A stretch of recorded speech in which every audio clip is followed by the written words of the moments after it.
তওবা এক আশকের সমুদ্রের নাম, তওবা আদবের এক সমুদ্রের নাম, তওবা মুহাব্বতের এক সমুদ্রের নাম। তওবা যখন হয়ে যায় এটা আস্তাগফিরুল্লাহ পরে গালে গালে মারার নাম না।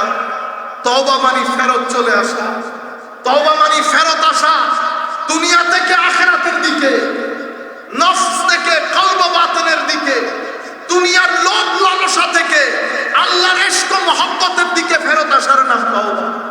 তওবা হচ্ছে যাচ্ছেন তো যাচ্ছেন, নফস নিয়ে যাচ্ছে দুনিয়ার কথা বলে, টাকা পয়সার কথা বলে, লোভ লালসার কথা বলে, নফস নিয়ে যাচ্ছে আপনাকে ধ্বংসের দিকে।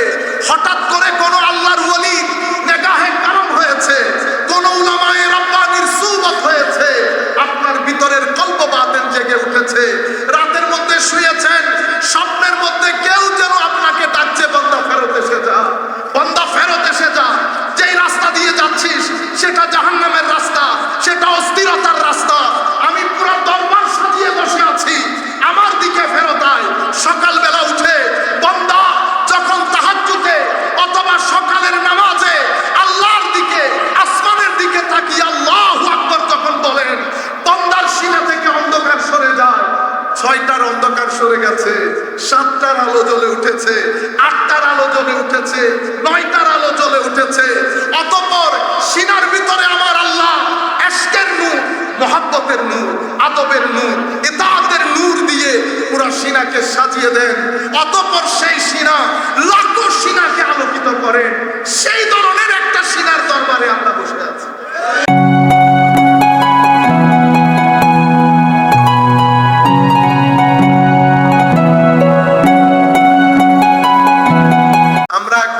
দরবারে বসে আছি শুধুমাত্র দরবারের মাহফিল হওয়ার কারণে, যেহেতু উরসের মধ্যে আসতে পারবো না, সেই হক আদায়ের জন্য আমার ভাই হামিদি, মাসুদ হামিদি সাহেবের কথাই আমরা সিদ্ধান্ত নিয়েছি মাহফিলে আসব। যেহেতু উরস মাহফিলে আসা সম্ভব হবে না, উরস মাহফিলে দাওয়াত না দিলেও আসবো। সম্মানিত উপস্থিতি, এই যে আপনারা এখানে এসেছেন, অতঃপর আগামীকালকে এখান থেকে চলে যাবেন যার যার গ্রামে। আমরা এখানে আসার পেছনে একটা উদ্দেশ্য আছে। উদ্দেশ্যহীন কাজ শুধুমাত্র পাগলে করে, পাগলের কোনো কাজের উদ্দেশ্য থাকে না।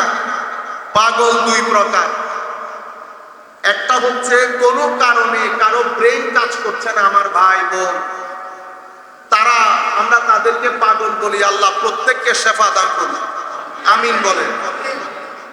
আর কেউ আল্লাহর পাগল, কিন্তু আল্লাহর পাগলের ব্রেন নষ্ট না, ব্রেন ঠিক। শুধু ঠিক না, এরা আরেকজনের ব্রেনকে কি করে, ঠিক করে। সুতরাং আমাদের প্রত্যেকের একটা অবজেক্টিভ আছে, উদ্দেশ্য। আমি কষ্ট করে করে আপনাদের ঘরে ঘরে আসতেছি, আমি ইচ্ছে করলে আপনারা যে ধরনের তাকবীর পছন্দ করেন সেটা আমি করতে পারবো। ঠিক কিনা বলেন? আপনারা চিল্লানি দেবেন ঠিক করে। আমি ওই ঠিক বেঠিকের মধ্যে নাই। আমি চাচ্ছি পরিস্থিতি অসম্ভব ভয়াবহ, ভয়াবহ না, ঠিক বেঠিক বলেন না বেটা, শুধু শুনবেন। ভয়াবহ পরিস্থিতিতে আমরা এখান থেকে খায়রাত নেব। লাইট, এটা বাতিঘর, এটা কি ঘর? Light house. তাইলে আমরা এখানে এসেছি আমাদের ভিতরের মোবাইলকে চার্জ করার জন্য। তাইলে চার্জ করার পরে আমরা যখন গ্রামে যাব, তো গ্রামে যাদের মোবাইলের চার্জ নাই তাদেরকে চার্জ দিতে হবে না? তো এখন আপনার মোবাইলে চার্জ নাই, আরেকজনের মোবাইলে চার্জ কেমনে দিবেন? এটা আপনারা মাথায় রাখবেন।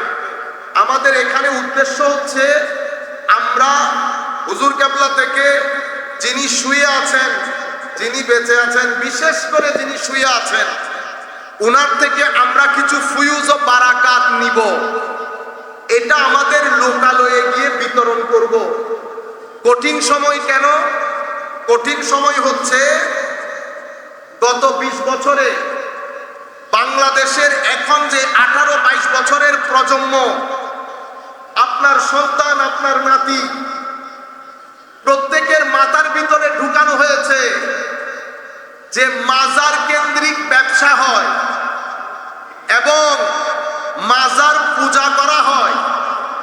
আমিও মাজার পূজারি, হামিদি সাহেবও মাজার, ফরিদি সাহেবও মাজার পূজারি। এটা মোটামুটি তরুণ প্রজন্মের মাথার ভিতরে ঢুকানো হয়েছে। এখানে আমাদের দোষও আছে, আমাদের দোষ আমার দৃষ্টিতে বেশি।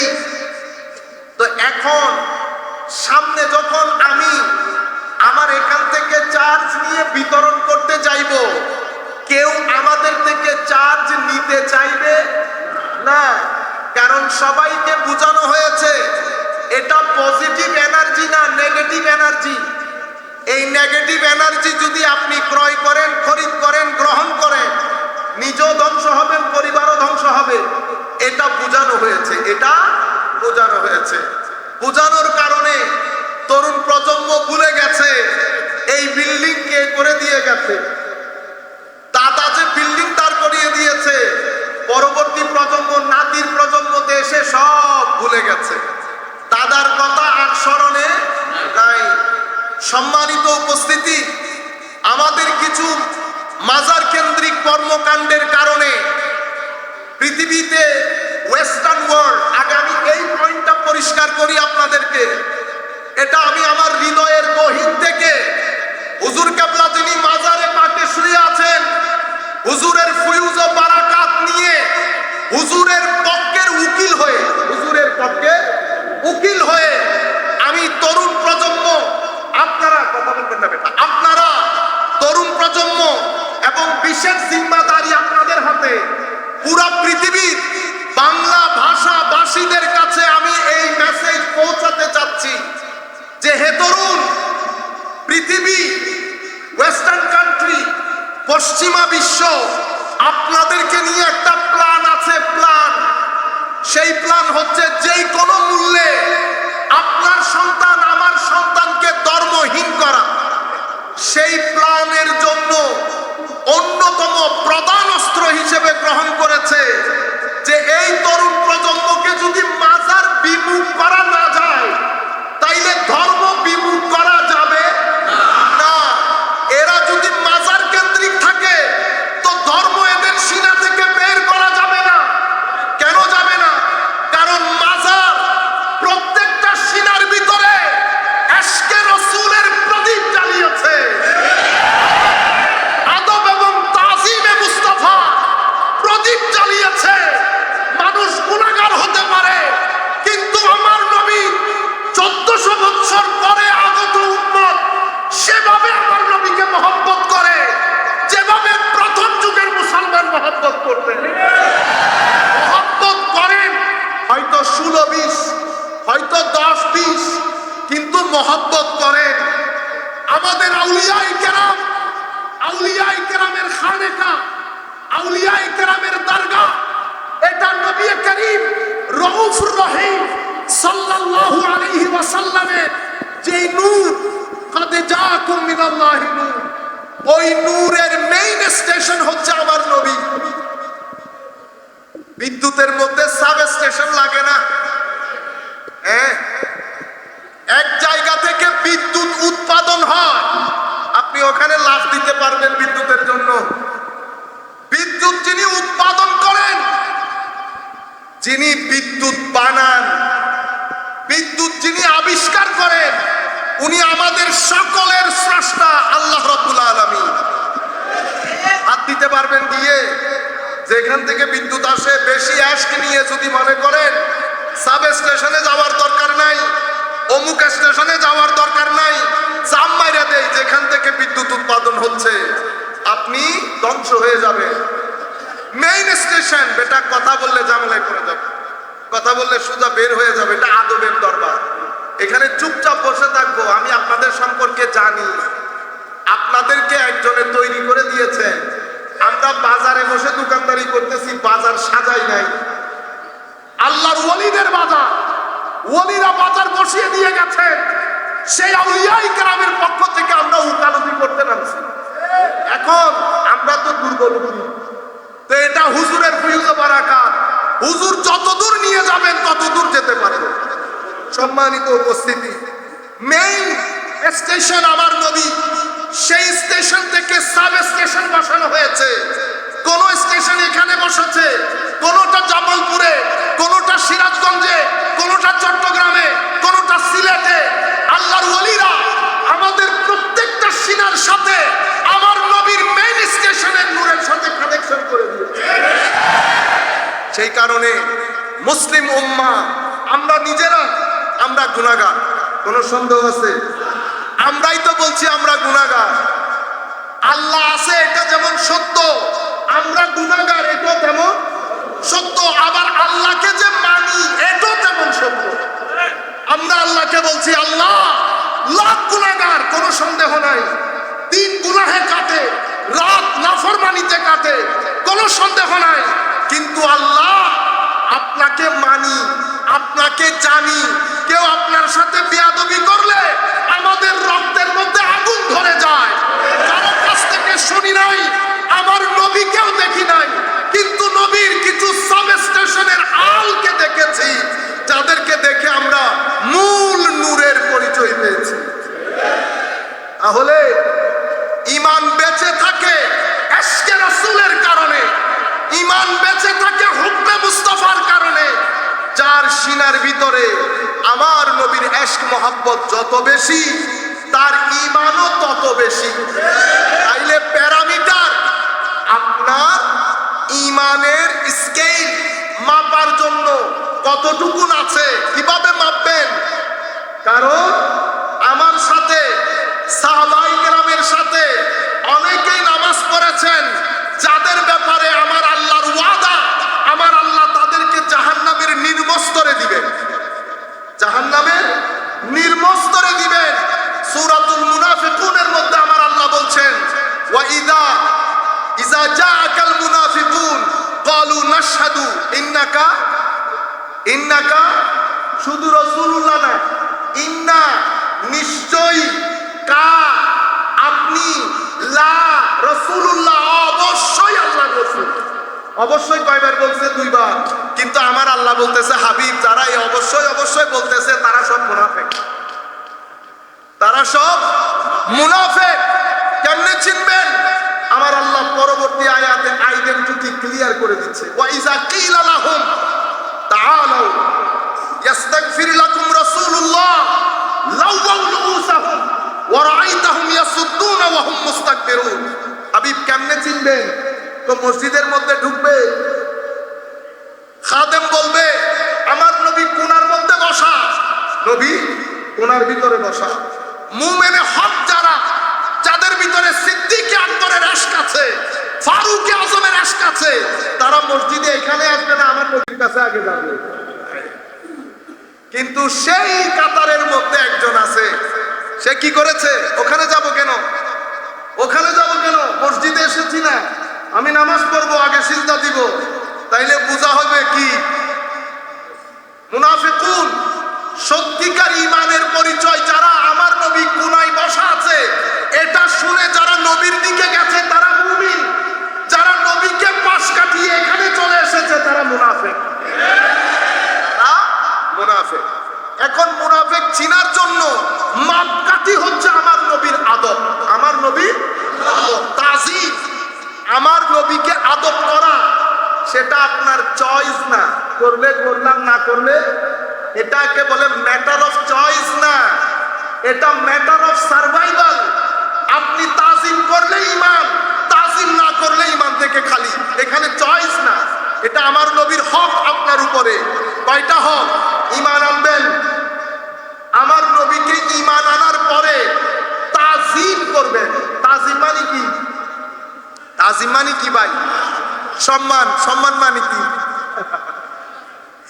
তাজিম যদি বলেন সম্মান, আমাদের আদা মানুষ বুঝিও না সম্মান মানে কি। আসামা ইউআসিমু তাজিম। তাজিম মানে বড়ত্বের বহিঃপ্রকাশ করা, বড় জানা, ছোট না, বড় জানা, বড় হিসেবে মানা, কারো বড়ত্বের বহিঃপ্রকাশ করা, এটাকে বলে তাবজিল, তাজিম, তাওকীর, তাফখীম। বড়ত্বের বহিঃপ্রকাশ। আপনি যদি বড়ত্বের বহিঃপ্রকাশ না করেন তাইলে তাজিম জন্য সালাত করি না আমরা, সালাতের একটা অর্থ করা হয়েছে। এটা মাদ্রাসায় আমরা যারা পড়ি, আপনারা যদি লিসানুল আরব পড়েন তো এই অর্থগুলো পাবেন। সালাতের অর্থ করা হয়েছে আল্লাহুম্মা সাল্লি আলা মুহাম্মদ। তো এটার অর্থ কি? তো এটার অর্থ হচ্ছে আল্লাহুম্মা আযিমহু, মাওলা আমার নবীর শান ও মানকে দুনিয়াতে এবং আখিরাতে অনেক বড় করে, অনেক বড় করে। তাইলে তাজিমে মুস্তাফা এটা আমার নবীর হক আপনার উপরে। অতঃপর আমার নবীর আনুগত্য করা, অতঃপর আমার নবীর মিশনের কাজে লেগে যাওয়া, শক্তি খরচ করা, মিশনে সহযোগিতা করা, এটা আমার নবীর 4 হক। বলতে যেটা চেয়েছিলাম আন্তর্জাতিক বিশ্ব সেই কারণে টার্গেট করেছে মুসলমানদের অন্তর থেকে যদি ঈমান বের করতে হয় তো তারা গডলেস হবে না, কোনোদিনও না। কারণ তাদের সাথে নবীর নূর আছে সিনার ভিতরে। তারা গডলেস করা, আল্লাহ বিমুখ করা এটা সম্ভব হবে না। কখন হবে? তো তাদের সিনা থেকে আগে রাসূলে পাকের মহব্বত বের করতে হবে, রাসূলে পাকের মহব্বত বের করতে হবে। তো রাসূলে পাকের মহব্বত বের করলে ये फाका कश, अल्लामा इकबाल की বলেছেন ये फाका कश जो मौत से डरता नहीं जरा रूह मोहम्मद उसकी बदन से निकाल दो। এই যে গরিব মিসকিন অসহায় মানুষ, ধাক্কা দিলে পড়ে যাবে, ধাক্কা দিলে পড়ে যাবে। কিন্তু আমার নবীর সুবতে বসার পরে 300 থেকে বেশি সাহাবী যখন বদরের যুদ্ধে একসাথে হয়েছে, হায় হায় বড় বড় যোদ্ধারা ভয় পেয়ে যাইতেছে, তখন রোগ এবং দবদবা সাহাবায়ে কেরামের। আল্লামা ইকবাল বলছেন এই রোগ, এই ভীতি কিসে? এটা ইশক এবং তাজিমে মুস্তাফা। এজন্য বলতেছে ইয়ে ফাকা কাশ जो मौत से डरता नहीं जरा, এদের মৃত্যুর কোনো ভয় নাই, কারণ এটা আমার নবীর ইশককে নিয়ে উঠা বসা করে। সেই কারণে উন্নত বিশ্ব চাচ্ছে আপনার সিনা থেকে যেন নবীর তাজিম বের করে দেওয়া যায়। তো নবীর তাজিম বের করতে হলে আগে এই প্রজন্মকে মাজার বিমুখ করতে হবে, মাজার বিমুখ। সেই কারণে মাজার বিমুখ করার জন্য শুধুমাত্র বাইরের শক্তি কাজ করছে না, ভিতরের শক্তি কাজ করছে। আমার ভাই, আপনার ভাই, দাড়িওয়ালা, টুপিওয়ালা, পাঞ্জাবিওয়ালা জুমার মসজিদে মাদ্রাসার প্রিন্সিপালের সিটে বসে চ্যানেলের মধ্যে ইসলামী চ্যানেল নাম দিয়ে ধারাবাহিকভাবে প্রপাগান্ডা করে বহির্বিশ্বের যে উদ্দেশ্য সেটাকে বাস্তবায়নের কাজ করছে।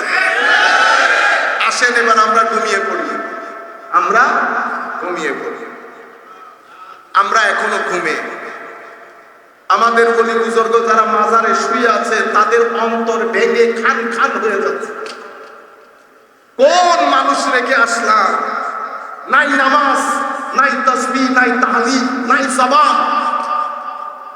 মনে রাখবেন এই সমস্ত বলি বুজুর্গরা এসে প্রথমে আমাদের আকলে হাত দিয়েছে, আকলকে সিধা করেছে।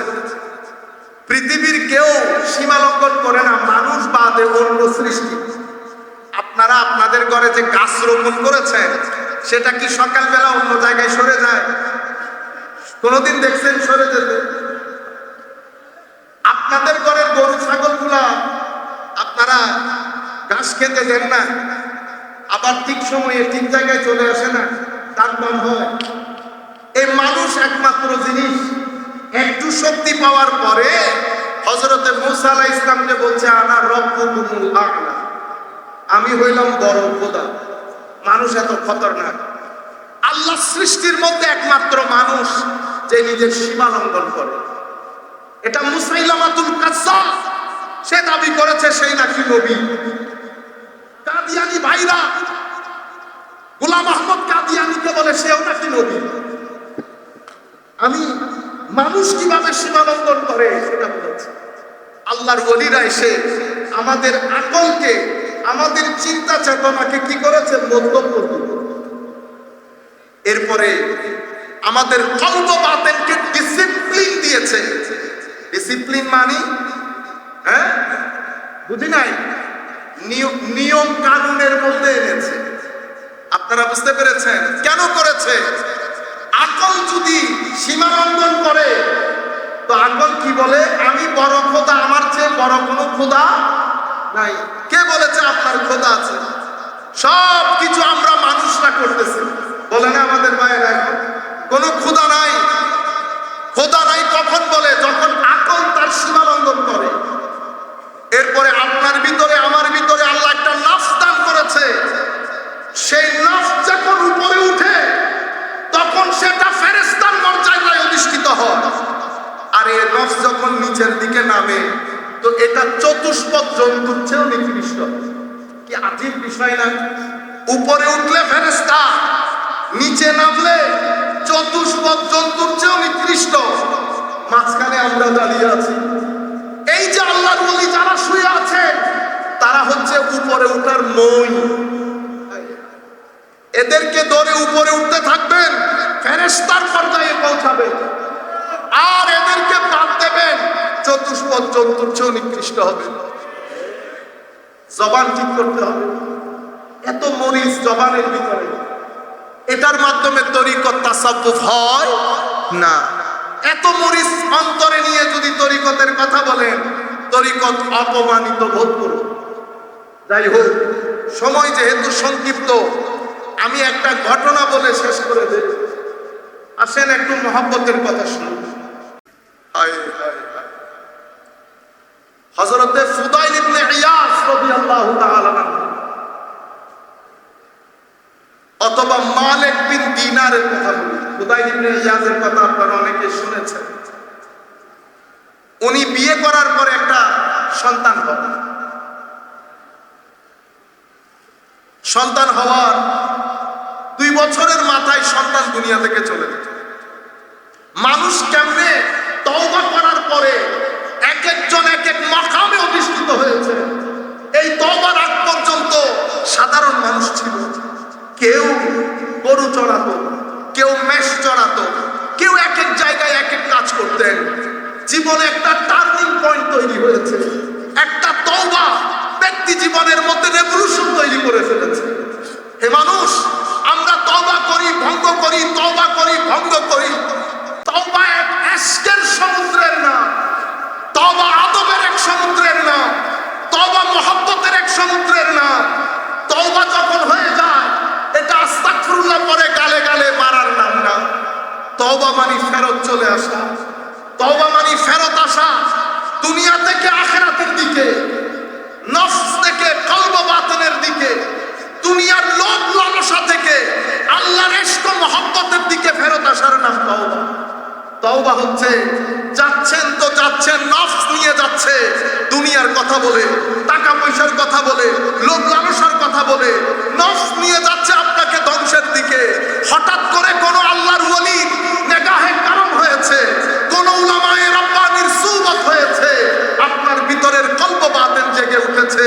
রাতের মধ্যে শুয়েছেন, স্বপ্নের মধ্যে কেউ যেন আপনাকে ডাকছে, বান্দা ফেরত এসে যা, বান্দা ফেরত এসে যা। যেই রাস্তা দিয়ে যাচ্ছিস সেটা জাহান্নামের রাস্তা, সেটা অস্থিরতার রাস্তা। আমি পুরো দরবার সাজিয়ে বসে আছি, আমার দিকে ফেরত আয়।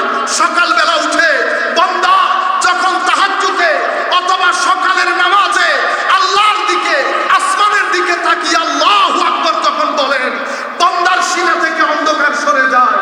6টার অন্ধকার সরে গেছে, 7টার আলো জ্বলে উঠেছে, 8টার আলো জ্বলে উঠেছে, 9টার আলো জ্বলে উঠেছে। অতঃপর সিনার ভিতরে আমার আল্লাহ ইশকের নূর, মুহাব্বতের নূর, আদবের নূর, ইতাআতের নূর দিয়ে পুরো সিনাকে সাজিয়ে দেন। অতঃপর সেই সিনা লাখো সিনাকে আলোকিত করে। সেই ধরনের একটা সিনার দরবারে আমরা বসে আছি। সম্মানিত উপস্থিতি,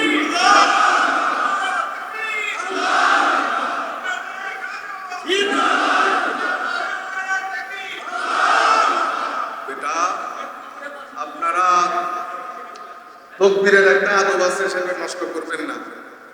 আজকে বলে দিয়ে যাচ্ছি, সব সময় তাকবীর যখন দিবেন সবকিছুর মধ্যে একটা পরিবর্তন হতে হবে। কারণ আমরা পরবর্তী প্রজন্মের কাছে একটা জিনিস মেসেজ দিতে যাচ্ছি, সেটা দিতে না পারলে 20 বছর পর্যন্ত অপেক্ষা করতে হবে। যে মাইন্ডসেট তৈরি হয়েছে ওইটাকে আমরা হ্যামার দিয়ে মানতে পারবো? হ্যামার দিয়ে না। এটা আমরা মিম্বরে রসুলে বসে বসে আমার আল্লাহ যতটুকু তৌফিক দেয়, উলামায়ে কেরামের ফিউজার আমাদের ভাইরা এখানে আছেন, ওনারা এটা ভাঙানোর কাজ করবেন। হ্যামার দিয়ে তো ভাঙা যাবে না। সুতরাং আমরা আবার নতুন করে জেগে উঠি। নারায়ে তাকবীর, আল্লাহু আকবার। এরপরে কোন নারা? এরপরে নারায়ে হায়দারি, ইয়া আলী। এরপরে যদি নারায়ে গাউসিয়া, গৌসুল আজম দিতে চাই, কিন্তু মূল আমাদের তাওহীদ এবং রিসালাত একসাথে রাখতে। আপনারা বুঝতে পেরেছেন সম্মানিত উপস্থিতি? তাহলে হযরত মালিক বিন দিনার বাচ্চা মারা যাওয়ার পরে হাই খোদা কি পেরেশান, অনেক মহব্বত করতেন ওই বাচ্চাকে, অনেক মহব্বত করতেন। একদিন রাতে স্বপ্নে দেখলেন জান্নাতের মধ্যে অনেক বাচ্চা বসা, সেই বাচ্চার মধ্যে দেখে উনার বাচ্চা বসা। হায় হায়, নিজের 2 বছরের বাচ্চাকে দেখে বাচ্চা দৌড় দিয়ে এসেছে, বাবাকে জড়িয়ে ধরেছে, হু হু করে ঘুমের মধ্যে কাঁদছে মালিক বিন দিনার রাদিয়াল্লাহু তাআলা। তখন বাচ্চা বলতেছে, বাবা এভাবে অধৈর্য হওয়া চলবে না, কোরআনের একটা আয়াত পড়ে। এই যে কোরআনের আয়াত পড়েছে, এটা মালিক বিন দিনারের সিনার ভিতরে গেঁথে গেছে। এটা টার্নিং পয়েন্ট হচ্ছে এখন, যে টার্নিং পয়েন্টকে মালিক বিন দিনারের মাকামের মধ্যে পৌঁছে দিচ্ছে। এটা তুমি এগুলা কোত্থেকে শিখলা, তুমি কিভাবে জানলা? এই যে স্বপ্ন, আমি আর দীর্ঘায়িত করছি না, মূল একটা মেসেজ দিতে হবে আপনাদের। এই একটা স্বপ্ন, ওদিকে ফুদাইল বিন ইয়াস রাদিয়াল্লাহু তাআলা আনহুকে আরেকটা স্বপ্ন। এই স্বপ্নের মধ্যে ওনার মেয়ে যে আয়াত করেছে, আলম ইয়ানি লিল্লাযীনা আমানু আন তাখশা কুলুবুহুম বিযিকরিল্লাহ ওয়া মা নাযালা মিনাল হক। বলছেন সেই সময় কখন আসবে তোমাদের কাছে, আমার ভয়ে তোমাদের অন্তর কেঁপে উঠবে। এই আয়াত হযরতে মালিক বিন দিনারের কানের মধ্যে শুধু ধ্বনিত প্রতিধ্বনিত হচ্ছে। কখন আসবে এই সময় তোমার সিনা আল্লাহর ভয়ে কম্পিত হবে, প্রকম্পিত হবে, নাড়াচাড়া করবে। আমাদের সফর শেষের দিকে কিন্তু ফজর বেলা উঠে উনি শুধু ওই আয়াতটাই শুনছেন, আলাম ইয়ানি লিল্লাযীনা আমানু আন তাখশা কুলুবুহুম লিযিকরিল্লাহি ওয়া মা নাযালা মিনাল হক। এই একটা জিনিস মালিক বিন দিনারকে তওবা করে ইশক এবং মহব্বতের সমুদ্রে এমন ভাবে ঢেউ তুলেছে, আজকের দিন পর্যন্ত আমরা মালিক বিন দিনারকে স্মরণ করছি। হযরত শাকিক বালখী রাদিয়াল্লাহু তাআলা আনহু, নিশ্চয় আপনারা নাম শুনেছেন, ইমামে আজমের ছাত্র, ইমামে আজমের ছাত্র ইমাম আবু ইউসুফ, যিনি পরবর্তীতে প্রধান বিচারপতি হয়েছেন, ওনার সহপাঠী হযরত শাকিক বালখী রাদিয়াল্লাহু তাআলা আনহু ইমামে আজমের কাছে ফিকা করেছেন, মানে আইন শাস্ত্র পড়েছেন। এবার ওনার ইলমে মাকাম ও মারতবা কি রকম হবে চিন্তা করেন। শাকিক বালখী আমাদের ইমামে আজম যদি তাবেঈ হয়, শাকিক বালখী তাবেঈ হচ্ছে। হায় হায়, ওনার শেখ ছিলেন হযরতে ইবনে আদহাম। পুরা নামটা একটু বলেন। না না না, পুরা নাম বলেন। জি, ইব্রাহিম ইবনে আদহাম রাদিয়াল্লাহু তাআলা হুজুরের শেখ। তাইলে বোঝা যাচ্ছে শেখ ছাড়া রাস্তা পাড়ি দেওয়া যায় না। ওয়া আন্না হাযা সিরাতি মুস্তাকিমা, এটা সিরাতে মুস্তাকিম। তো নিজে নিজে দৌড় দিবেন? নিজে দৌড় দিলে শয়তান বলতেছে লাআকুদান্না লাহুম সিরাতাকাল মুস্তাকিম, আমি সিরাতুল মুস্তাকিমের উপরে বসা থাকবো। সুম্মা লাআতিয়ান্নাহুম মিন বাইনি আইদিহিম ওয়া মিন খালফিহিম ওয়া আন আইমানিহিম ওয়া আন শামাইলিহিম ওয়া লা তাজিদু আকতারাহুম শাকিরিন। আমি আপনার বান্দাদেরকে প্রথমে সামনের দিক থেকে আক্রমণ করব, সামনের দিকে আক্রমণ করে দ্বীন সম্পর্কে, রাসূল সম্পর্কে, আখিরাত সম্পর্কে সন্দিহান করে দেব। যদি এটা কাজ না করে তো পিছনের দিক থেকে আক্রমণ করব, যদি পিছনের দিক আক্রমণ না করে ডান দিক থেকে করব, অতঃপর বাম দিক থেকে করব। ডান দিকের আক্রমণ বেশি আমল করাবে, এটার উপরে হিংসা, অহংকার, বেশি নামাজ পড়ি, তাহাজ্জুদ পড়ি। আমাদের ব্যক্তি জীবনের মধ্যে এতেদাল, আমরা হয় এদিকে ঝুঁকে পড়ি, নয় এদিকে ঝুঁকে পড়ি। আমার আল্লাহ বলেছেন শাহিদ আল্লাহ, সাক্ষী দিচ্ছেন আল্লাহ। বলে কি সাক্ষী? আন্নাহু লা ইলাহা, বলে ইল্লা হু, আল্লাহ ছাড়া কেউ নাই, এই সাক্ষী দিচ্ছেন খুদ আল্লাহ। এরপরে আমার আল্লাহ বলছেন আরো আছে সাক্ষী, ওয়াল মালাইকা, দ্বিতীয় নম্বরের সাক্ষী ফেরেশতা, তৃতীয় নম্বরের সাক্ষী ওয়া উলুল ইলম কাইমান বিল কিসত, সমস্ত উলামারা যারা কিসতের সাথে নিজেদের জীবনকে সাজিয়েছে। কিসত মানে হচ্ছে ব্যালেন্স, যাদের আকলে ব্যালেন্স, আখলাকে ব্যালেন্স, ইলমে ব্যালেন্স, গরম না অতিরিক্ত গরম। কিসতের জের কাফের নিচে না উপরে? বলেন জের আছে না, জের, জের জবর পেশ। তো কিসতের মধ্যে যে কাফের নিচে জের না, এখানে ইশারা কি? ইশারা হচ্ছে সত্যিকারের কিসতওয়ালা আলেম হতে চাইলে নিচে হয়ে থাকতে, কি হয়ে থাকতে হয়? নিচে। জবরের মতো যদি লাফ দিয়ে উপরে উঠে যান তো এটা কাস্ত হয়। কাস্তওয়ালা আলেম আলেম হয় না, সন্ত্রাসী হয়। কি হয় না? সন্ত্রাসী। কাস্তওয়ালা আলেম আর কিসতওয়ালা আলেম, তাইলে একটা হচ্ছে কাফের নিচে যে, আর একটা হচ্ছে কাফের উপরে জবর।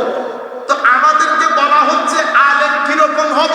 কিসত, জেরওয়ালা, জবরওয়ালা নয়। জবরওয়ালা আলেম হইলে সিনা ফুলে উঠে, আত্ম অহংকারে ভরে থাকে, সন্ত্রাসবাদিতা, আমি যা বলতেছি তা হক একমাত্র আমি জেনেছি। আপনারা এখানে উলামায়ে কেরাম আছেন,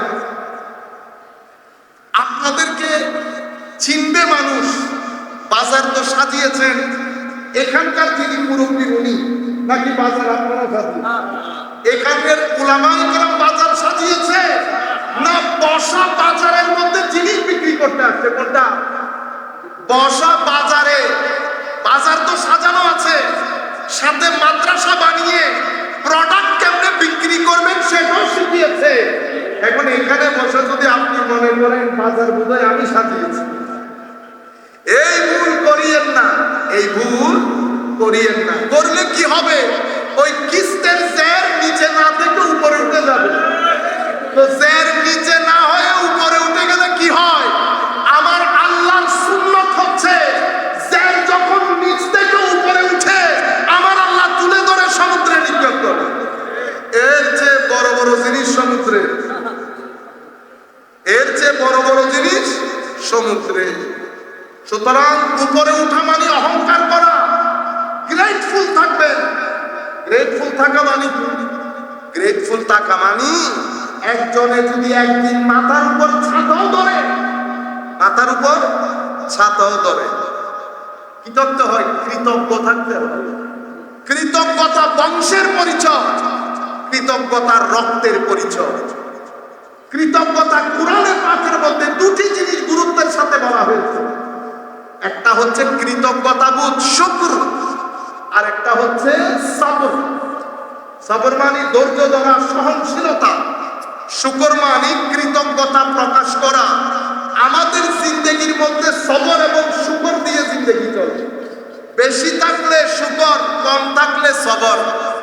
এটা কি খুব কঠিন একটা অঙ্ক? কঠিন। বেশি থাকলে শুকর, কম থাকলে সবর। অহংকার করবেন না। যার পাতিলের ভাত একবার খেয়েছেন সেই পাতিল কখনো ফুটো করবেন না। কারণ যারা অকৃতজ্ঞ, যাদের জিন্দেগির মধ্যে কৃতজ্ঞতা বোধ নাই, আমার আল্লাহ তাদের নাম সহ আস্তে আস্তে জমিনের মধ্যে কি করে দেন, মিটিয়ে দেন। আপনি আর উপরে উঠতে পারবেন না। ছোট কেন্দ্রিক অকৃতজ্ঞতা হোক, বড় কেন্দ্রিক অকৃতজ্ঞতা হোক, এই জন্য কৃতজ্ঞতার অপোজিট শব্দ আমার আল্লাহ কুফর এনেছেন। কি এনেছেন? কুফর। লা ইন শাকারতুম লা আযীদান্নাকুম, এরপরে ওয়ালা ইন কাফারতুম। তাইলে শুকরের অপোজিট শব্দ কি এসেছে? কুফর। তা এখন আমাদের এখানে আমরা কিছু সিস্টেম অ্যাপ্লাই করি। আমরা বলি না আকীদার ক্ষেত্রে কোনো ছাড় নাই, বলি না? আকীদার ক্ষেত্রে ছাড় আপনি দিবেন না আল্লাহ আল্লাহ রাসূল দিবেন? আপনি এত বড় ওই হযরতে মুজাদ্দিদে আল ফেসানি রাহমাতুল্লাহ আলাইহিকে জিজ্ঞেস করা হয়েছিল, হুজুর আমাকে একটা উপদেশ দেন। আমার যতদূর মনে হচ্ছে যিনি উপদেশ চেয়েছেন উনি আলেম হতে পারেন, কারণ উত্তরের ধরন ওই রকম। তবে এটা কখনো আল্লাহ হতে চাইও না, কখনো রসুল হতে চাইও না। কিরকম কথা না? কারণ কি? কারণ পৃথিবীর মধ্যে সত্তা দুইজন, যাদের সাথে একমত পোষণ করলে ঈমান, দ্বিমত পোষণ করলে বেঈমান, আল্লাহ এবং তার রাসূল। বাকি আমার কথার সাথে আপনি একমত পোষণ করতে পারেন, দ্বিমত পোষণ করতে পারেন, ঠিক না? আমাদের হুজুরদের একটা দোষ হলো, এখানে দ্বিমত পোষণ করলে ওনাদের কিছু টেকনিক আছে, ওই টেকনিক দিয়ে সোজা বেঈমানিতে নিয়ে যায়। এখানে কোনো উসুল নাই, কোনো ফুরু নাই। সব আলেমদের এলম ওয়াজ মাহফিল, এত এলম নিয়ে ওয়াজ মাহফিল। ওয়াজ মাহফিল তো এলমের জায়গা। এখানে মানুষদেরকে সুন্দর সুন্দর দুই চারটা কথা বলবে, আর এলম থাকলে মসজিদের মধ্যে মাদ্রাসার মধ্যে দার্স দিবে, পড়াবে, ছাত্ররা উপকৃত হবে। আমরা যারা গরিব গুরাবা আছি আমরা একটু বসে উপকৃত হইতে পারি, কিন্তু ওয়াজ মাহফিল এলমের জায়গা না, এটা ফতোয়ার জায়গা। এটা ফতোয়ার জায়গা। যাই হোক, কৃতজ্ঞ থাকবেন। এখন এখানে কেউ যদি মনে করে যে দরবারে আর মানুষ আসে আমার কারণে, হইলনি একই রোগে মুসাইলামাতুল কাযযাব পাইছিল। কাদিয়ানও চিন্তা করতেছিল যে আমি ইদার উদার বললে কিছু ঘটনা তো ঘটে যাইতেছে, এই কাজ করি।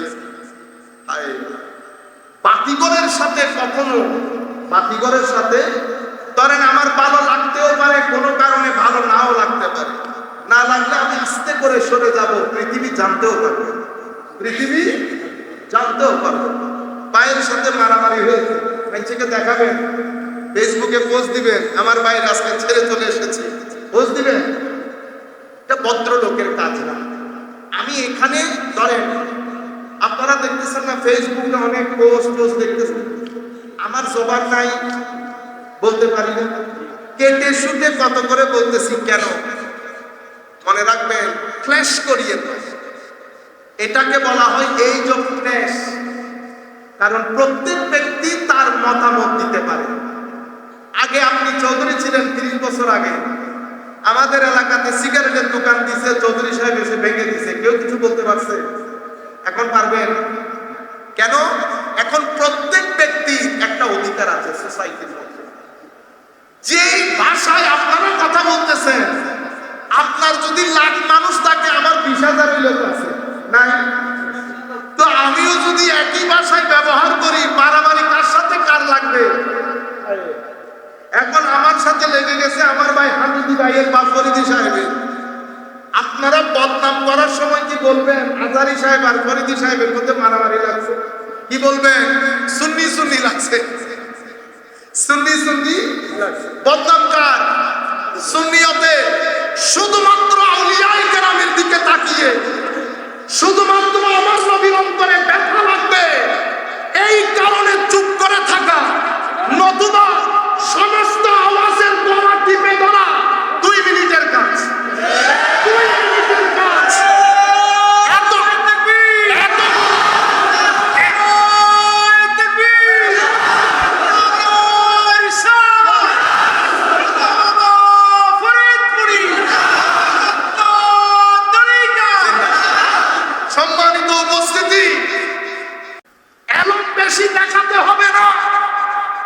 আদর কতটুকু।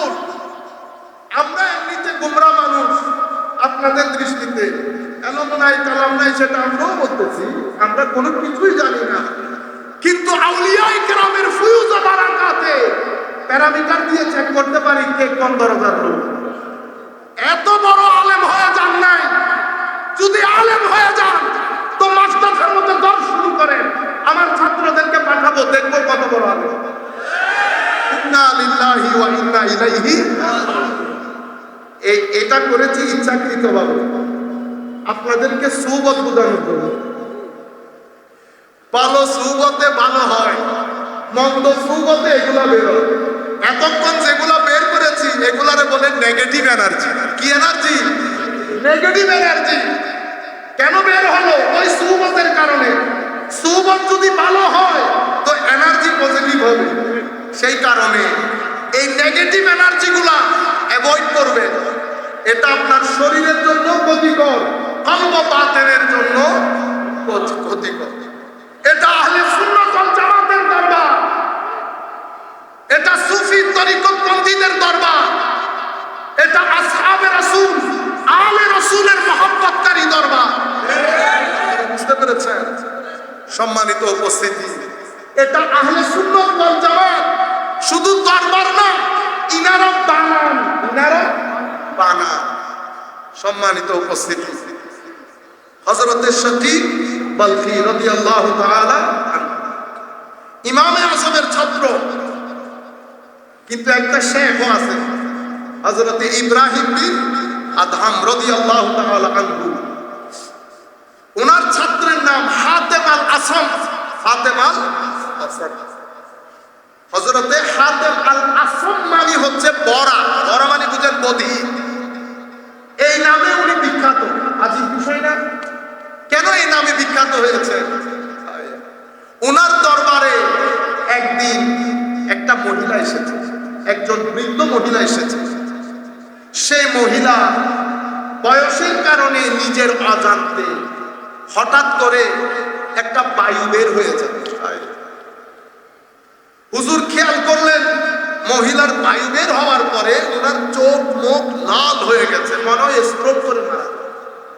কারণ ইনারা তো আদব তাজিম শর্ম হায়ার একটা মুরাক্কাব। তো হুজুর হঠাৎ করে যখন বুঝলেন যে আমার মায়ের অবস্থা তো চরমে, তখন উনি বললেন, আম্মা আমি কিন্তু কানে কম শুনি, আপনি কথা বললে একটু উঁচু আওয়াজে বলুন। এটা আল্লাহর ওলিদের দরবার, সবকিছু হজম করে ফেলে। আর আমরা দুইজনকে নিয়ে চলতে পারি। লিডারকে লিডার হইতে হয়, লাখ মানুষ আমার সাথে চলবে, প্রত্যেক ব্যক্তি মনে করবে আমি তাকে বেশি মহব্বত করি। এখন আমাদের হিংসা বিদ্বেষ দরবারের মধ্যে থাকি, আদবের ঠিক নাই, ভদ্রতা ঠিক নাই। আমরা বেটা যাওয়ার সময় চেহারা দেখে দেখে রিড করি, ব্যবহার কিরকম, ভদ্রতা কিরকম, এগুলো আদবের দরবার। যখন এই কথা বলেছেন হাতেম আল আসম, মহিলার চেহারা থেকে লালিমা সরে গিয়ে উনি একদম কমফোর্টেবল হয়ে গেছে। উনি কথাবার্তা বলে বের হয়ে গেলেন। হযরত হাতেম আল আসম আরেকজনকে খাদেমকে ডেকে বলতেছেন, বেটা আজকের পর থেকে এলাকার মধ্যে ছড়িয়ে দিবে আমি বধির, কানে শুনি না। ততদিন পর্যন্ত আমি বধির থাকবো যতদিন আমার এই মা দুনিয়াতে হায়াতে থাকবে। কেউ যেন জানতেও না পারে, কেউ যেন জানতেও না পারে। পুরো এলাকার মধ্যে ঢুল পিটিয়ে দিল, মানে এলাকার মধ্যে এই নামই বিখ্যাত হয়ে গেল, হাতেম আল আসম। আজকের দিনও আমরা ওনাকে চিনতেছি হাতেম আল আসম। এত আদব, মানুষের পছন্দ অপছন্দকে এত গুরুত্ব দেওয়া। আমরা তুই তুকারির মধ্যে জিন্দেগি শেষ, গালিগালাজের মধ্যে জিন্দেগি শেষ। গরিব হওয়া এটা বড় বিষয় না, ভদ্র হওয়া বড় বিষয়। আপনি গরিব হওয়ান বলে কি গালি দিবেন? না না, সুন্দর পরিবার সেটা গরিবের ঘরও হইতে পারে, পয়সাওয়ালার ঘরও হইতে পারে। সুন্দর পরিবারের জন্য পয়সাও থাকতে হয় না। সুন্দর পরিবারের জন্য গরিব হলে যে সুন্দর পরিবার হতে পারবে না সেটাও না। মুখ হেফাজত করে। হাতেম আল আসম রাদিয়াল্লাহু তাআলা আনহুকে জিজ্ঞেস করেছেন, হাতেম আল আসমকে জিজ্ঞেস করতেছেন, বেটা শকীক বলখী জিজ্ঞেস করতেছেন, তুমি তো আমার সুহবতে কয় বছর ছিলা? হুজুর 30 বছর ছিলাম। কি শিখেছো? 8টা জিনিস শিখেছো। কয়টা জিনিস? 8। আমরা এখান থেকে মুখস্থ করে চলে যাব, এটাও শেষ, আমার বক্তব্য। 8টা জিনিস শিখেছি। তো শেখের মনে থাকবে না বেটা 30 বছরে 8টা জিনিস না। বেটা কি কি জিনিস শিখেছো? হযরতে হাতাম আল আসম রাদিয়াল্লাহু তাআলা আনহু বলছেন, আল্লাহুম্মা সাল্লি আলা সাইয়্যিদিনা মুহাম্মাদিন ওয়া আলা আলি সাইয়্যিদিনা মুহাম্মাদিন বারিক সাল্লাম। হুজুর প্রথম জিনিস শিখলাম আসল বন্ধুকে। আসল বন্ধু হুজুর আমি আমার জীবনে অনেক জানাজা পড়েছি, ছোট বাচ্চা মারা যেতেও দেখেছি, বড় মারা যেতেও দেখেছি। এমনিতে সবাই অনেক মহব্বত করে, কিন্তু কেউ কবরে নামতে রাজি। সে একা, মা সন্তানকে শুয়ে দিচ্ছে, সন্তান মাকে শুয়ে দিচ্ছে, বন্ধু বন্ধুকে শুয়ে দিচ্ছে, কেউ কারো কবরে এক রাত থাকার জন্য রেডি। এই আমাদের বন্ধু। হুজুর আমি যখন কোরআনের দিকে নজর দিলাম, কোরআনকে জিজ্ঞেস করলাম, কোরআন আসল বন্ধুত্ব বলো, যেই বন্ধু কবরেও আমার সঙ্গ দেবে। আমি কোরআনকে গবেষণা করে পাইলাম আমার আসল বন্ধু হচ্ছে নেক আমল। কি আমল? এখন নেক আমল বলতে আপনারা মনে করেন শুধু নামাজ পড়া, এরকম না। আমার একটা ভাইকে দেখে যে মুস্কি হাসি দিয়েছে, নেক আমল হয়েছে। আমার রিকশা ড্রাইভার ভাই 5 টাকার ভাড়া, তারে 2 টাকা একটু বাড়াই দিলেন, নেক আমল হয়েছে। আপনার ড্রাইভার আছে, তার কোনো কারণে টাকা লাগতেছে বা তারে 500 টাকা আলাদা করে বাড়াই দিলেন, নেক আমল হয়েছে। গরিব পুরাবার মধ্যে কারা গরিব, তাদের কি সমস্যা? টাকা দিতে না পারেন, পিছনে হাত দিয়ে যদি বলেন বেটা সমস্যা নাই আমি আছি, নেক আমল। কোন মানুষ অসুস্থ হয়েছে, দেখতে গেছেন, নেক আমল। কিয়ামতের দিন আমার আল্লাহ জিজ্ঞেস করবে, বান্দা আমি অসুস্থ ছিলাম, কই আমারে তো দেখতে আসো। আল্লাহ আপনি খালেকে মালিকে কুল, আপনাকে আমি দেখতে আসবো। আমার আল্লাহ বলবেন আমার বান্দা অসুস্থ ছিল, দেখতে কিন্তু আসো। এভাবে মানুষকে সহযোগিতা করা, এই সমস্ত কাজ করা, এগুলাকে বলে নেক আমল। আপনার বাড়ির এলাকার রাস্তা ভেঙে গেছে, 3-4 জনে মিলে ঠিক করে দিয়েছে, নেক আমল। কেমন নেক আমল জানতেন? মেরাজের রজনীতে আমার নবী যখন জান্নাত আমার নবীকে ঘুরিয়ে ঘুরিয়ে দেখাচ্ছিলেন, আমার নবী বলছেন আমি দেখলাম এক ব্যক্তি জান্নাতের মধ্যে আরামসে ঘুরতেছে। আমি বললাম জিবরিল কি আমলের কারণে তার এই অবস্থা? হযরত জিবরিল বললেন হুজুর এই ব্যক্তি মানুষ চলার রাস্তায় তার একটা কাঁটাদার গাছ ছিল, গাছ, বুঝতে পারতেছেন তো ক্লিয়ারলি, কাঁটাযুক্ত বৃক্ষ ছিল। সেই ওই বৃক্ষকে মানুষের কষ্ট হবে খেয়াল করে কেটে ফেলেছে। ফি শাজারাতিন কাতাহা মিন যাহরিত তারিক, সে কেটে ফেলেছে। শুধু এই কারণে আমার আল্লাহ তাকে জান্নাত দিয়েছে। এ মানুষ, আমি যখন রাস্তায় হাঁটতে হাঁটতে আমার পায়ের মধ্যে একটা কাঁটাও বিঁধে, আমার নবী বলছেন ওই কাঁটার মাধ্যমে আমার আল্লাহ মুমিনের গুনাহ মাফ করে দেন। মুমিনের দুঃখ কষ্ট, গায়ের জ্বর, চোখের ব্যথা, ডায়াবেটিস, পেটের ব্যথা, প্রত্যেক কিছুর কারণে আল্লাহ মুমিনের গুনাহ ক্ষমা করেন। মা ইউসিবুল মুসলিমা মিন নাসাবিন ওয়ালা ওয়াসাবিন ওয়ালা হাম্মিন ওয়ালা গাম্মিন ওয়ালা হুজনিন হাত্তা শাওকাতা ইউসাকুহা ইল্লা কাফফারাল্লাহু বিহা খাতায়া। মুমিনের জিন্দেগিতে সুখ, দুঃখ, কৈঠিন্য, যত ধরনের নেগেটিভ পরিস্থিতি, প্রত্যেক কিছুর মাধ্যমে আল্লাহ মুমিনের গুনাহ ক্ষমা করেন। সুতরাং দুঃখ দেখিয়েন না, দুঃখের চাদরে আমার আল্লাহ আপনাকে রহমতের চাদরও আবৃত করে নিচ্ছেন, এটাও মাথায় রাখিয়ে। কষ্টের মধ্যে রেখে এই হাদিস যখন আমার নবীর এক সাহাবী শুনেছেন, আল্লাহর দরবারে হাত উঠালেন, আল্লাহ আমার যেন আমাকে সেই ধরনের একটা রোগ দান করো যেটা আমাকে নামাজ থেকে বাধা দিবে না, কিন্তু কিয়ামত পর্যন্ত মৃত্যু অবধি এই রোগ আমার সাথে থাকবে, যেন আমার গুনাহগুলো মাফ হয়ে যায়। হাদিসে পাকের মধ্যে আসছে মৃত্যুর আগ পর্যন্ত সব সময় তার গা গরম থাকতো, গায়ের জ্বর থাকতো, কিন্তু এই গায়ের জ্বর তাকে দুর্বল করতো না। আমার নবী হাদিসে পাকের মধ্যে ইরশাদ করছেন, মুমিনকে দুঃখ দিয়ে, কষ্ট দিয়ে, মানসিক পীড়া দিয়ে গুনাহ মাফ করবেন, মাফ করবেন। এমন কি এভাবে বর্ণনায় এসেছে, এক ডেস্কে আপনি জিনিস রেখেছেন, আর এক ডেস্কে খুঁজতে খুঁজতে এই যে আপনার ভিতরে একটা অস্থিরতা তৈরি হয়েছে, সেটার মাধ্যমে আল্লাহ মুমিনের গুনাহ ক্ষমা করে দেন। গুনাহ ক্ষমার পরে গুনাহ যদি বাকি থাকে, মৃত্যু যন্ত্রণা বাড়িয়ে দেন, যাতে আমার নবীর উম্মত সাদা কাপড়ে সাদা হয়ে কবরে ঢুকতে পারে। কবর জিয়ারতের ব্যবস্থা করেছে। কবর জিয়ারতের মধ্যে কোন আল্লাহ উলামায়ে রব্বানি যদি ওই কবর দিয়ে হেঁটে যায়, তো কোন সময় 40 দিনে, কোন সময় শেষ বয়স পর্যন্ত গুনাহ মাফ হয়ে যায়। আপনারা বুঝতে পেরেছেন? যাই হোক, তাহলে আসল বন্ধুকে, আসল বন্ধু হচ্ছে নেক আমল। সেই তারিখ থেকে আমি বন্ধু নির্বাচনে ভুলি নাই, আমি আমাদের বন্ধুত্ব রেখেছি, কিন্তু আসল কনসেন্ট্রেশন আমার নেক আমলের প্রতি করেছি। এবার আমাদের শিক্ষা কি? আমরা প্রত্যেকদিন আমরা নিজেদেরকে মনিটর করি, আমাদের জিন্দেগির মধ্যে নেক আমল কতটুকু আসছে। দ্বিতীয় বন্ধু আমি খুব সংক্ষিপ্ত আকারে শেষ করে দিচ্ছি। তো দ্বিতীয় বন্ধু হচ্ছে আমার আল্লাহ সবাই জান্নাতের জন্য কষ্ট করে, এই তো কথা, জান্নাতই তো। আমি দেখলাম জান্নাতের পথে প্রতিবন্ধকতাকারী আমার নফস, আমার নফস। وَأَمَّا مَنْ خَافَ مَقَامَ رَبِّهِ وَنَهَى النَّفْسَ عَنِ الْهَوَى فَإِنَّ الْجَنَّةَ هِيَ الْمَأْوَى। আপনি জান্নাতে যাওয়ার রাস্তায় বাধা হচ্ছে আপনার নফস। আপনার ভিতর থেকে একটা ডিভাইস আছে যেটা আপনাকে কুমন্ত্রণা দেয়, যেটা আপনাকে নেগেটিভ এনার্জির দিকে নিয়ে যায়, যেটা আপনার জবানকে গালি দিতে বাধ্য করে, যেটা আপনার জবানকে গীবত করতে বাধ্য করে, আপনার পঞ্চ ইন্দ্রিয়কে নেগেটিভলি ইউজ করার জন্য বাধ্য করে আপনার নফস। সেই চার্জ নেয় শয়তান থেকে, শয়তান নফস। অতঃপর পঞ্চ ইন্দ্রিয়র কুব্যবহার জান্নাতে যাওয়ার প্রথম প্রতিবন্ধকতা। আপনি এটা নিয়ে মাদ্রাসায় গেলেন, উলামায়ে কেরামকে জিজ্ঞেস করলেন, হুজুর নফসকে কন্ট্রোল করে কি করে?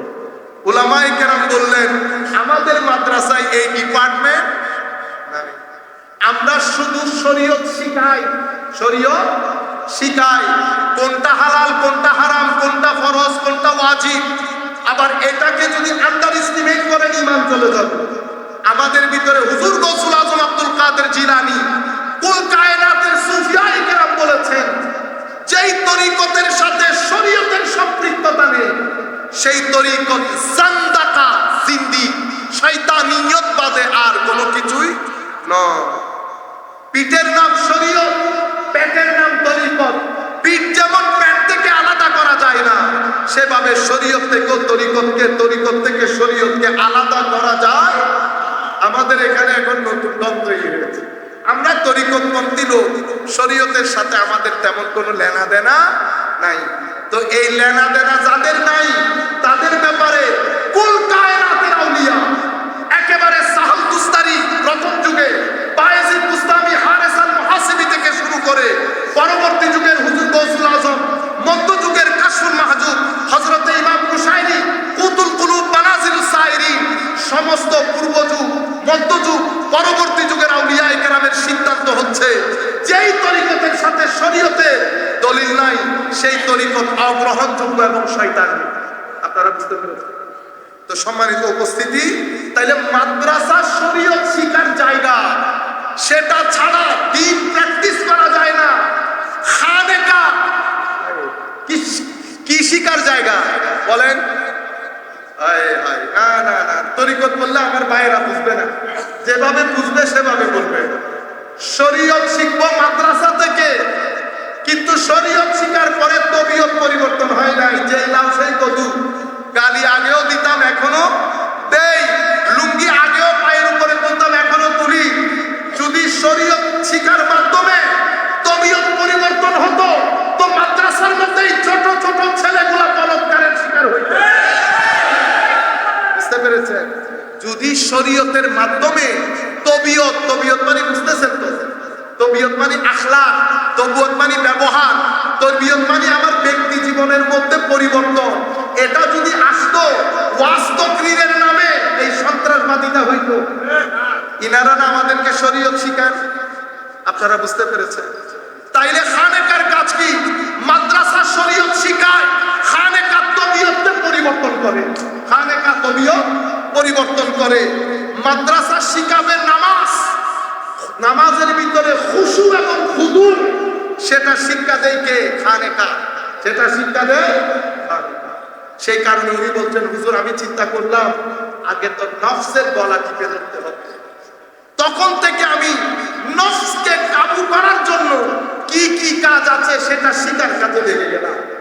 দুইটা শিখলো, তিনটা এই 2-3 মিনিটের মধ্যে শেষ হয়ে যাবে। 3 নাম্বার হচ্ছে প্রত্যেক মানুষ নিজের মূল্যবান জিনিসকে ব্যাংক ব্যালেন্স করতে চায়। কেউ এটা করে, কেউ এটা করে, কেউ টাকা পয়সা, এক একজন এক এক ব্যাংক ব্যালেন্স।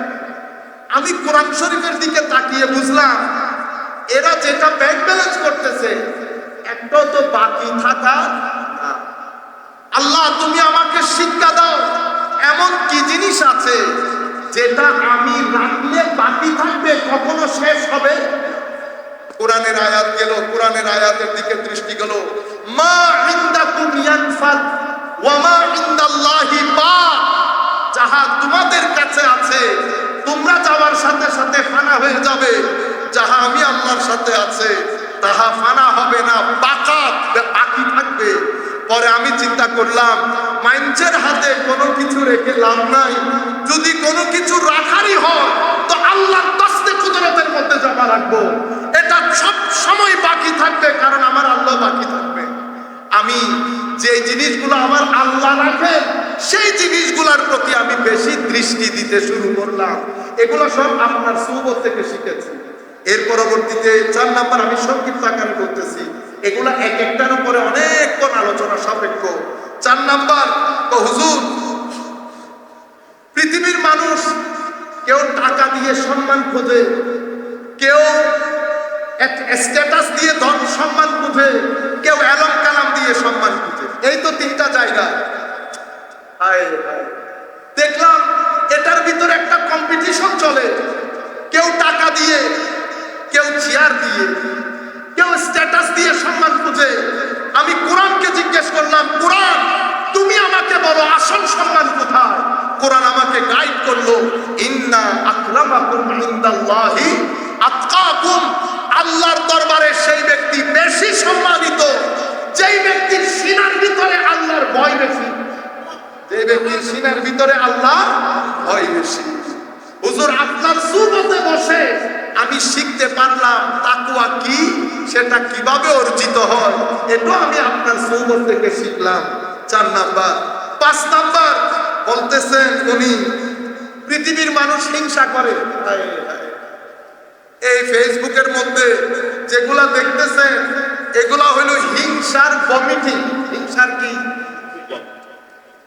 আমার 21 বছরের বক্তব্য, 2005 থেকে 2026। তাইলে 21 বছরের বক্তব্যের মধ্যে কিছু নাই, তুলে ধরার কিছু নাই। কেউ কেউ দেখলাম আমাকে দেখায় যে হুজুর 3টা-4টা প্রশ্ন।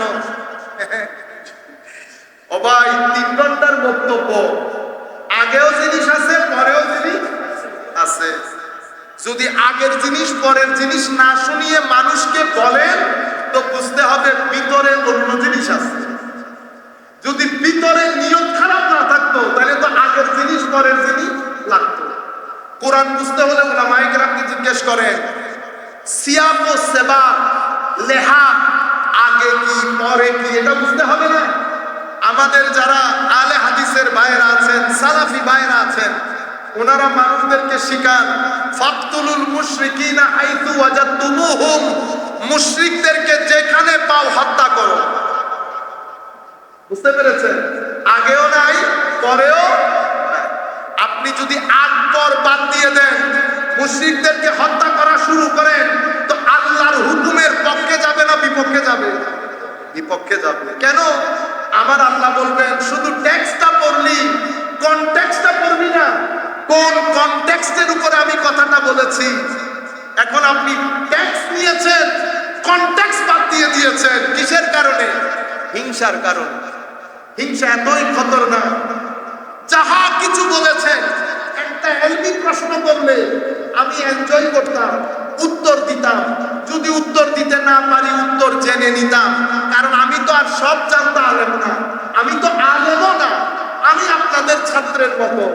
আমাকে আপনিও একটু জানাইতে পারতেন, কিন্তু এলমি প্রশ্ন তো হইতে হবে। আগা বাদ দিয়েছেন, পিছন বাদ দিয়েছেন, মাঝখান থেকে পিক আপ করেছেন, পিক আপ করে পুরো পৃথিবীর মধ্যে আগুন জ্বালাইছেন। আমার ভাই, আগুন যদি আমিও জ্বালানো শুরু করি তো পৃথিবীর মধ্যে তো আগুনই জ্বলবে। আমাদের ভাইয়েরা, তরুণ প্রজন্ম ফ্রাস্ট্রেটেড, সেই কারণে আমি অনলাইনের মাধ্যমে পুরা বাংলাদেশের বাংলা ভাষাভাষী মানুষকে একটা মেসেজ দিয়ে যায়, হযরতের দরবার থেকে আপনাদের পিছনে একটা টাকা লেগেছে। টাকা টাকা কি লেগেছে? টাকা। সেই কারণে চেহারা দেখে আমি সুন্নি বললে লাভ দিয়ে উঠিয়েন না। কে কোন জায়গা থেকে টাকা নিয়ে কোন প্রপাগান্ডা ছড়াচ্ছে আমিও জানি না, আপনারাও জানেন না। এখানে পিছনে টাকা দিয়ে প্রপাগান্ডা ছড়ানো হচ্ছে। আমিও যেন মাঠে নেমে আসি, তাইলে একটা ক্ল্যাশ হবে, মারামারি হবে। তাইলে যারা আমাদেরকে পছন্দ করে না তারা তাদের কাজ ইজি হয়ে যাবে। আমাদের ভাইয়েরা বেসিক্যালি এটাই চাচ্ছেন, এদের পিছনে টাকা লেগেছে। টাকা। আপনি বলবেন হুজুর কেমনে টাকা লাগে? ওই ওই কোনো না কোনো বলয়কে তো খুশি করতেছে। সে বলয়ের মধ্যে যদি 20টা দাওয়াত থাকে, 40,000 টাকা করে নিলে 4 গুণ কত? মা আপনি ভয় পাইতেছে। আমি হযরতের দরবার, হযরত শুনতেছে, ওনাকে শুনিয়েই বলতেছি। বুঝতে পেরেছেন? আল্লাহর দরবারে দোয়া করবেন, আল্লাহ যেন আহলে সুন্নাত ওয়াল জামাতকে আল্লাহর রহমতের চাদরে আবৃত করেন। আউলিয়ায়ে কেরামের ফয়ুজাত দিয়ে আমাদেরকে যেন আল্লাহ ধন্য করেন। ফেসবুক অতিরিক্ত ব্যবহার করবেন না, যেমন আমি ব্যবহারও করি না, আমার ভিতরে জ্বালাও লাগে। কে কি বলতেছে না বলতেছে আমি শুনিও না। আমি আমার ছেলেদেরকে শুধু বলেছি, যেই তারিখ থেকে কাজ শুরু করেছি সেই তারিখ থেকে আজকের দিন পর্যন্ত আমাদের অবস্থান পিছনে গেছে না সামনের দিকে গেছে? বাস, এটা আমার নবীর ফয়ুজ ও বারাকাত। যেদিন গতি থমকে যাবে, পিছনের দিকে যেতে শুরু করব, তো মনে রাখবেন মদিনাওয়ালা নাখোশ হয়ে গেছে। পৃথিবী পিছনে পড়ে যাক, আমার নবী খুশি থাকলে যথেষ্ট। ইয়া রাসূলুল্লাহ, আপনাকে আমাদের মুরব্বী হুজুর কিবলাকে সাক্ষী রেখে বলছি, ইয়া রাসূলুল্লাহ আপনি খুশি থাকলে যথেষ্ট।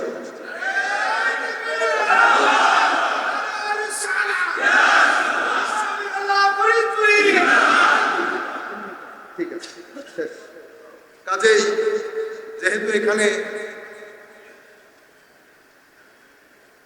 শিডিউলের প্রোগ্রাম, আমরা আবার ফেরত যেতে হবে। আমরা আর কথা না বাড়াই, শেষের দিকে শুধুমাত্র এই 2-3টা বলে শেষ করে দিচ্ছি। তো সবাই এক একজন এক এক জায়গায়। তো হিংসা কেন হয়? আমার ভাইয়ের কাছে টাকা বেশি, ভাই ভাই হিংসা হয়। ভাই ভাই, একজনের টাকা বেশি, গাড়ি কিনছে, সহ্য হয় না। এলম আছে, আরেক ভাইয়ের সহ্য হয়। সোশ্যাল স্ট্যাটাস হয়েছে, সহ্য হয়। আমি কোরআনকে বললাম, কোরআন আমাকে একটু গাইড করে। আরে হায় হুজুর, আপনার সুহবত থেকে শিখেছি, নাহনু কাসামনা বাইনাহুম মাঈশাতাহুম। আমার আল্লাহ বলছেন, যাকে যা কিছু দিয়েছি সেটা আমি আল্লাহর তাকসীম, আমি আল্লাহর বন্টন। যেহেতু আপনাকে মাল বেশি দিয়েছে, আমার আল্লাহ দিয়েছে, এলম বেশি দিয়েছে, আল্লাহ দিয়েছে, স্ট্যাটাস বাড়িয়েছে, আল্লাহ বাড়িয়েছে। সুতরাং এই ক্ষেত্রে আমি কোনো হিংসা করব, আমি আমার অন্তরকে হিংসা মুক্ত করেছি। এরপরে 6 নম্বর জিনিস, হুজুর মানুষ হায় হায় এর শত্রু, এর শত্রু, এর শত্রু। কেউ টাকার জন্য, কেউ এক একজনের শত্রুতা এক এক রকম। হুজুর আপনার সুহবতে বসতে বসতে আমি আসল শত্রু জানতে পেরেছি। কোনটা? কোরআনে পাকের মধ্যে আল্লাহ বলেছেন, ইন্নাশ শাইতানা লাকুম আদুব ফাত্তাখিযুহু আদুব্বা। শয়তান তোমাদের শত্রু, তোমরা শয়তানকে শত্রু হিসেবে গণ্য করো। মানুষ মানুষের শত্রু না, আমি আপনার শত্রু না, আপনি আমার শত্রু না। কোনদিন চলতে চলতে আমার কবরের পাশ দিয়ে যাবেন, আসসালামু আলাইকুম, বস এটা আমাদের চাওয়া। আল্লাহর দরবারে হাত তুলে একটু দোয়া করবেন, কেউ কারো সাথে শত্রুতা রাখবেন না, কোন মানুষ মানুষের সাথে শত্রুতা রাখবে না। আমরা আল্লাহর ইজ্জতের কসম করে বলছি, যারা রাত দিন শত্রুতায় লিপ্ত, কেউ আমাদের শত্রু না। আমরা কাউকে শত্রু মনে করি না। আমাদের সাথে যাদেরই বিভেদ হয়েছে, ইয়া রাসূলুল্লাহ আপনার কারণে হয়েছে, আপনাকে কেউ কিছু বললে আমাদের অন্তর সহ্য করে না। আলে রাসূলের শানে বেয়াদবি হলে আমাদের গায়ে আগুন লাগে, সাহাবায়ে কেরামের শানে বেয়াদবি হলে আগুন লাগে, আউলিয়ায়ে কেরামের শানে কেউ কিছু বললে আগুন লাগে। এই চারটা আমাদের জায়গা। অথবা এই চারটা জিনিস বাদে কারো সাথে কোনো ক্ষেত্রে আমাদের কোনো শত্রুতা নাই। আমাদের সাথে জোড়া লাগে ওই চারটা জিনিসের কারণে, সম্পর্ক ভেঙে যায় এই চারটা জিনিসের কারণে। মানুষ আল্লাহ রসুলের মহব্বত, আল্লাহ রসুল, তো উনি বলছেন আসল শত্রু শয়তান। যেহেতু শয়তান শত্রু, তো ইয়া হুজুর যেই তারিখ থেকে আপনার সুবতের মাধ্যমে আসল শত্রু জানতে পেরেছি, দুনিয়ার কোনো মানুষের সাথে শত্রুতা রাখি নাই, আসল শত্রুর সাথে শত্রুতা করেছি। এর পরবর্তীতে পৃথিবীর মানুষ কেউ এদিকে কেউ ওদিকে, কেউ 11 ঘন্টা কেউ 14 ঘন্টা কাজে লেগে যায়। হুজুর আপনার সুবতে থাকতে থাকতে কোরআনের আয়াতের দিকে দৃষ্টি দিয়েছি, ওয়ামা মিন দাব্বাতিন ফিল আরদি ইল্লা আলাল্লাহি রিজকুহা। আমার আল্লাহ আমার রিজিকে দায়িত্ব নিয়েছেন, সুতরাং আমি চেষ্টা করব, কিন্তু চেষ্টার সীমা লঙ্ঘন করব না। আল্লাহর উপর তাওয়াক্কুল করেছি। আখিরি যেটা উনি বলেছেন, আমি সৃষ্টির উপর থেকে পৃথিবীর মানুষ কেউ মায়ের উপর, কেউ বাবার উপর, কেউ চাচার উপর, কেউ বন্ধুর উপর ভরসা করে। আমার ওদের কাছে কিচ্ছু হবে না, আমি আপনার সোহবত আমি তালাশ করছিলাম, আমার ভরসা কার উপর হওয়া চাই। কোরআনের দিকে দৃষ্টি গেল, আমার আল্লাহ বলছেন ওয়ামান ইয়াতাওয়াক্কাল আলাল্লাহ ফাহুয়া হাসবুহ। যেই ব্যক্তি আল্লাহর উপর তাওয়াক্কুল করে, আমার আল্লাহ বলছেন আমি তার জন্য যথেষ্ট। হে মানুষ, দুনিয়াতে কোনোদিন হাত পা নাড়াবেন না, চাইতে হলে আল্লাহর কাছে চাইবো। আমার আল্লাহ আমার জন্য যথেষ্ট, আমার আল্লাহ আমাকে মহব্বত করেন। এই 8টা জিনিস শোনার পরে হযরতে শাকিক বালখি বলছেন, হাদাম আমি কোরআন পড়েছি, তাওরাত পড়েছি, জাবুর পড়েছি, ইনজিল পড়েছি, তুমি যদি আমাকে বলো এই 4টা কিতাবের সারাংশ তোমার কাছে তুলে ধরতে, তো আমি নিশ্চিন্তায় বলতে পারি যে 8টা জিনিস তুমি আমাকে বলেছো, এটাই এই 4 কিতাবের সারাংশ, এটাই তাসাউফের মূল কথা, সুফিবাদের মূল কথা। হুজুর যিনি মাজারে পাকে শুয়ে আছেন, উনি যে তালিমাত আপনাদেরকে দিয়েছেন, ওই তালিমাতের মূল কথাই এই 8টা জিনিস। আল্লাহ রাব্বুল আলামিন আমাদের হামি ও নাসির হোক। মাওলাই কারীম আমাদেরকে কবুল করুক। আপনারা যারা আমাদেরকে দাওয়াত দিয়ে আপনাদের সাথে কিছু কথা শেয়ার করার সুযোগ দিয়েছেন, সবাইকে আন্তরিক মোবারকবাদ, ধন্যবাদ জানিয়ে আমরা বক্তব্য শেষ করছি।